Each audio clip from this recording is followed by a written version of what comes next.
pleasure to be with all of you here today with so many inspiring people, both on the dais and also in the audience. And I enjoyed the previous session, like I'm sure all of you did, where we heard from some of the stalwarts in gastroendoscopy, but talking about different aspects of their lives, their successes, their failures, people who inspired them, and also some words of wisdom.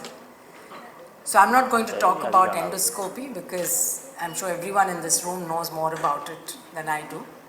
But I just wanted to say a few things about research, about innovation, and also some lessons that I learned, during COVID when I was the chief scientist at the World Health Organization. So from a young age, I was always interested in research. Maybe that was the environment in which I grew up. But I wanted to be a neuroscientist or a genetic, actually a scientist going into human genetics. But as it turned out, I then ended up going to medical school. That was not my first preference. But even after going through medical school, I continued to remain absolutely committed to a research career. And I must say that when I came out of medical school, or even during my years there, no one talked about research, about medical or health research. None of my faculty members, teachers, professors, in fact, they were all extremely disappointed and said that, I should have had a brilliant career in clinical medicine. And why did I want to go into pure research? It was when I went to the US to do a fellowship after my MD that I really got inspired by some of the mentors at the University of Southern California in Los Angeles at the Children's Hospital, where I learned what research methods is all about, how to ask the right questions, how to design your, and it was all clinical research, mind you. It was not basic lab research. I was also very clear. I didn't want to be in a lab, and I did not want to be in an animal facility experimenting on animals. I wanted to do clinical research on clinical problems, day-to-day clinical problems. And so I did my fellowship in pediatric pulmonology, and then when I came back to India, again I was very committed to working in India, so I spent 3 years abroad and came back, and again everyone I met told me that I should get into clinical medicine, but of course at that time the subspecialties were hardly known. So pediatric pulmonology was not really anything anyone was aware of. But still, we had a huge burden of asthma, of many other lung diseases in children. And the other thing was I could not find a job where I could do some clinical practice, research and teaching. So things have changed, of course, since then. And what I see today is that there's a lot more research happening. In fact, outside the government system as well as within the government system. And some of the best research that's come out of India in health, I think, has been in private settings or in NGO settings, in rural areas, tribal areas. So I think that the lesson is you don't need high tech, you don't need big. Of the world. Why do I tame you as cave jumpers is? Here I stand as a practicing physician as well as a people representative. During my intern days in Madras Medical College, I used to go for my medical gastroenterology postings.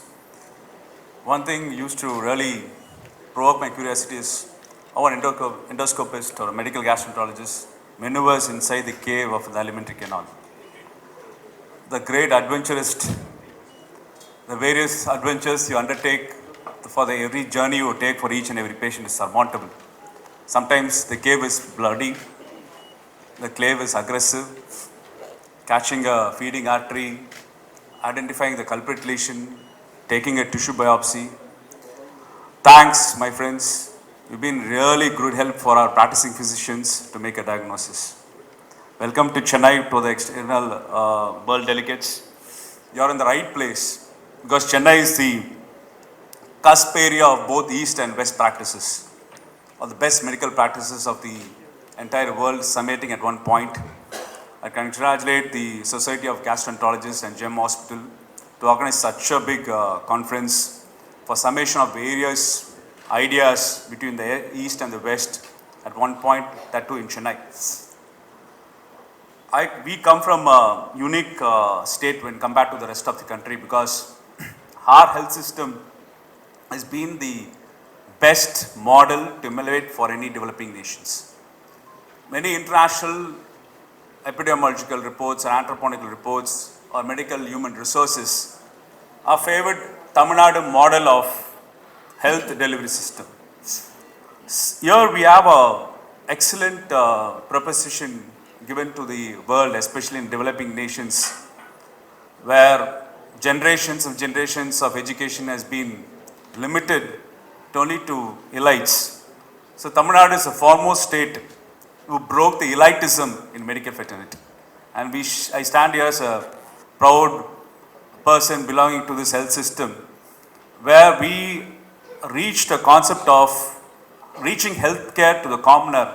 What's the solution is to make the commoner as medical doctors. We have the special affirmative action in our public health system, public health education, so that we have representations from all type of spectra, first generation doctors, socio-economic backgrounds, as endoscopists, medical gastroenterologists.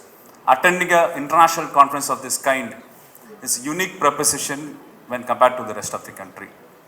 Respected chief guest of this function, Mrs. Dr. Soumya, guest of honor, Dr. Ellen, my friend, Dr. Nagesh Reddy, foreign faculty, national, international, delegates, friends. I am delighted to stand before you to welcome all of you to this wonderful international conference come workshop in the SCOPE2025 at this Hotel ITC, Chennai. And today, for this August function, we have our chief guest Soumya, who is internationally well known, and her father, Dr. Swaminathan, we all know, the researchers, scientists made a great revolution in India, Bharat Ratna. Now, his daughter Soumya is again worked during COVID time at international level, which is great, inspire, good researcher, supporter of medical. I welcome Madam for this wonderful as guest accepted. I know you have got a commitment to go to Delhi. In spite of this, when you approach late time, but you are accepted. This is a great love, affection towards us. Thank you very much. She used to support for PhD research program. Our own colleagues were doing it. And today we have our friend Dr. Lil MLA of Chennai, and always with us. Any time you approach, he is always to support us for this. Very happy. Thank you. Welcome you. My friend Nagesh Reddy, all know, you have listened to you. Such a great friend and promoter of endoscopy surgery. And today he is going to reveal Lifetime Achievement Award. I'm very happy about it.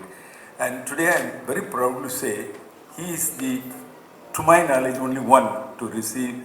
It is not Padma Shri Padma Bhushan, it is beyond Padma Bhushan and received recently from President of India.